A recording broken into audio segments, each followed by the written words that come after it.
Before we pray, let's first take a moment to listen to God's word, and then we will pray together.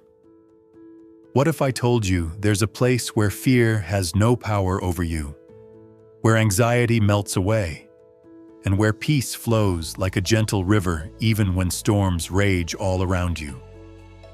Imagine walking through life with the unshakable assurance that you are never alone, that there's someone watching over you, guiding you, protecting you, and providing for you every single step of the way. Friend, that's not just wishful thinking. That's the reality God offers you through one of the most beloved and powerful passages of Scripture. Psalm 23.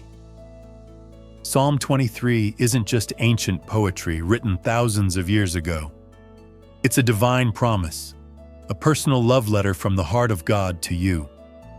It declares that no matter how dark the valley, how painful the trial, or how uncertain the future, your shepherd, your heavenly Father, is right beside you.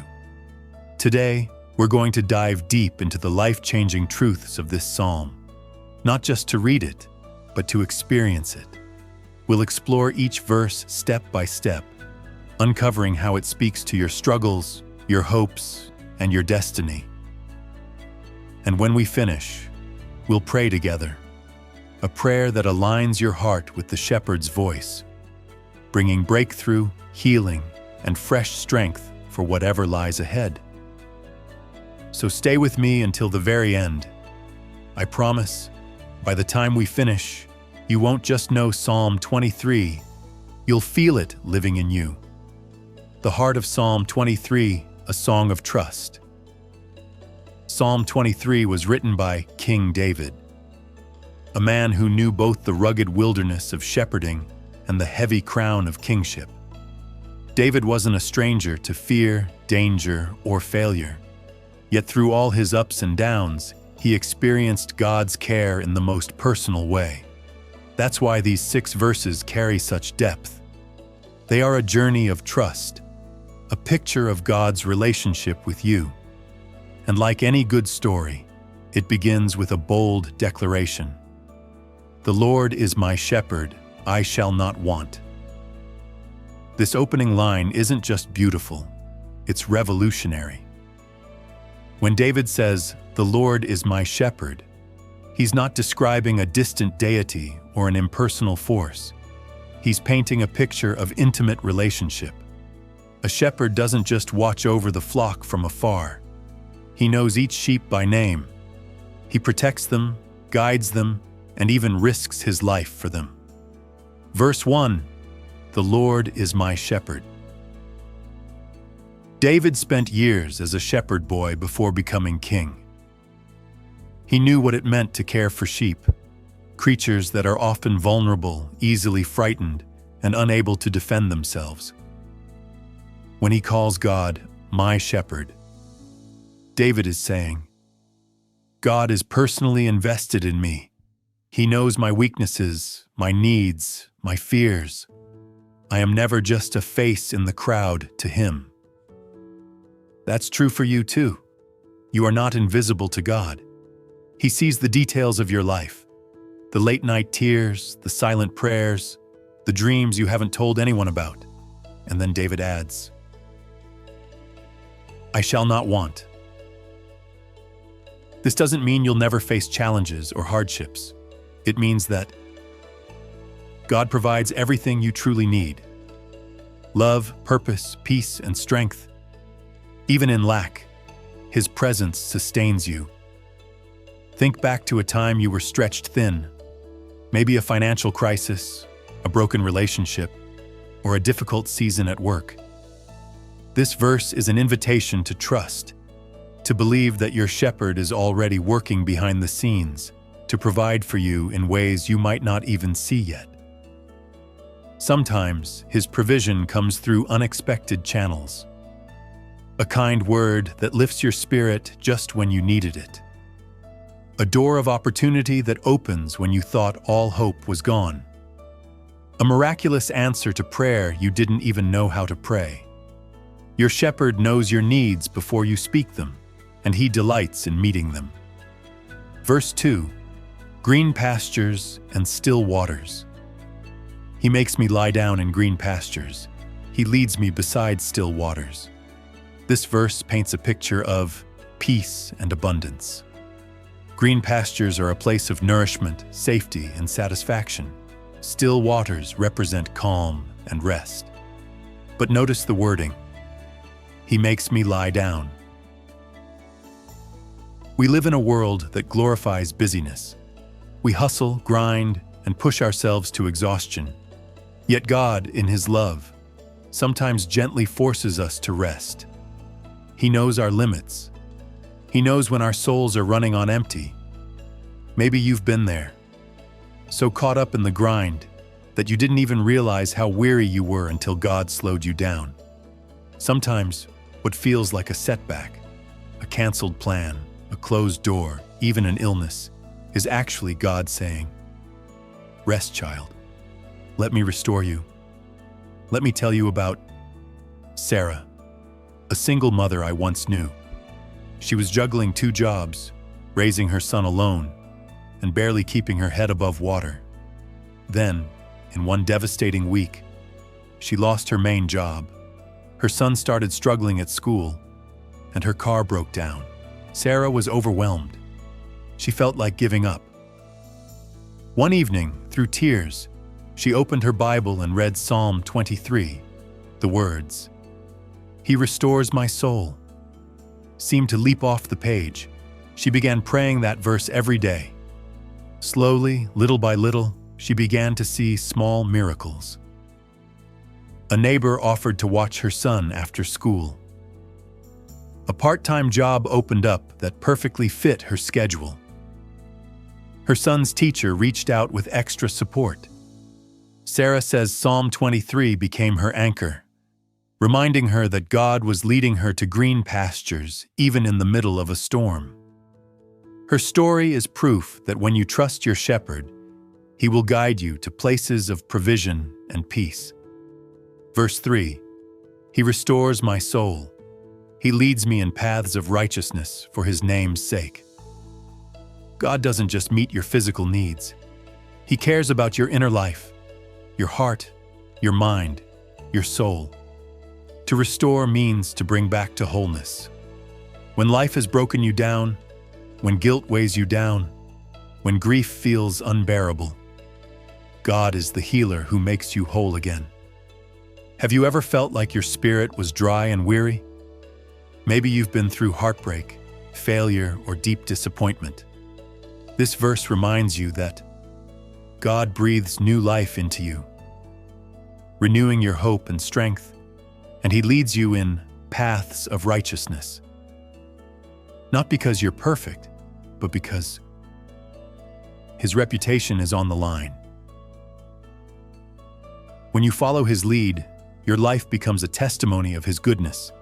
Every time you choose honesty over deceit, forgiveness over bitterness, faith over fear, you reflect His character to the world. Verse 4, the valley of the shadow of death.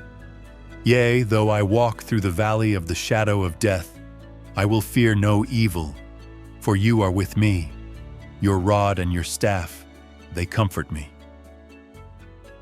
This might be the most famous verse in the whole psalm, and for good reason. The valley of the shadow of death isn't just about physical death. It represents any dark, painful season of life. Grief, illness, betrayal, uncertainty, depression. Maybe you're walking through such a valley right now. You're facing a diagnosis, a broken relationship, or financial hardship. It feels like the darkness is closing in. But notice the wording.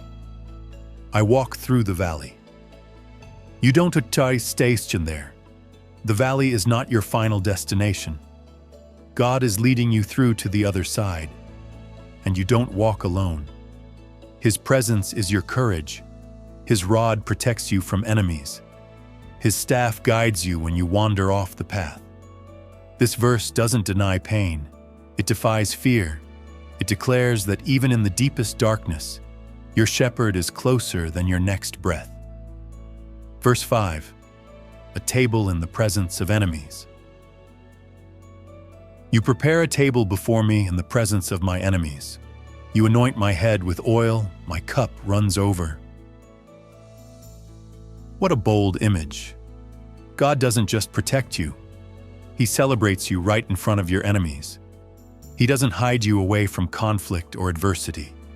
He blesses you openly, showing the world that you belong to Him. The anointing with oil represents blessing, healing, and being chosen. When God anoints you, He equips you for your calling.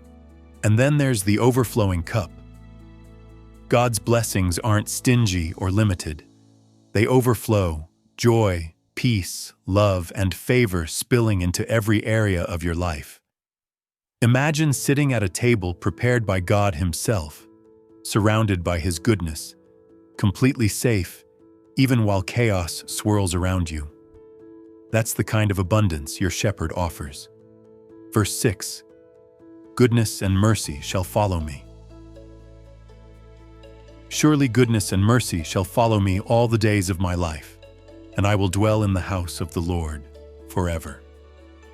This final verse is a seal of promise. God's goodness and mercy don't just trail behind you, they pursue you. Every single day of your life, His love is chasing you down. Even when you stumble, His mercy picks you up. Even when you doubt, His goodness remains. And the ultimate promise? You will dwell in God's house forever. This life is not the end. There is a home prepared for you where pain will end and joy will never cease. Now that we've unpacked the treasures of Psalm 23, let's come before our Good Shepherd in prayer. Close your eyes, take a deep breath, and let these words sink into your heart. Heavenly Father, You are my Good Shepherd, the one who knows me by name and loves me without end. Thank You for Your unwavering care, for seeing every detail of my life, my hopes, my fears, my struggles, and guiding me with Your gentle hand. Lord, when life's battles wear me down, whether it's stress from work, the ache of loss, or the weight of uncertainty, lead me to Your still waters. Quiet my anxious thoughts, heal my weary heart, fill me with peace that surpasses all understanding. Pour Your anointing over me today. Bring clarity where I'm confused, hope where I'm discouraged, and strength where I am weak. Restore my soul so I can face each day with courage and faith. I lift up my loved ones to You. Surround them with Your protection and provision. For those battling illness, financial struggles, or broken relationships, I pray for Your healing touch. Renew their faith, ease their burdens, and remind them that they are never alone. Lord, for those who feel lost or abandoned, step into their darkness with Your light. Show them that no valley is too deep and no pain is too great for Your love to overcome. Father, I also pray for our world, a world torn by division, injustice, and suffering. Raise up leaders who seek Your wisdom. Heal communities fractured by hate. Let Your people shine as lights in the darkness, bringing hope and love through their actions. Thank You, Lord, for being my provider, my protector, and my guide. I declare today that my cup overflows with Your blessings. Fear, lack, and defeat have no place in my life, because Your goodness and mercy chase me every day. Guide me, Holy Spirit. When I stray, pull me back. When I'm unsure, light my path. When I'm afraid, remind me that You are with me. Because of Psalm 23, I walk with confidence, knowing that my shepherd is always near. I give You all the glory and honor in the mighty name of Jesus. Amen. If this prayer touched your heart, type "The Lord is my shepherd" in the comments as a declaration of faith. And if you have a personal prayer request, please share it below. We would be honored to stand with you in prayer. Remember, Psalm 23 isn't just words on a page. It's a living promise from the heart of God to you. May His goodness and mercy overflow in your life today and always. God bless you. Amen.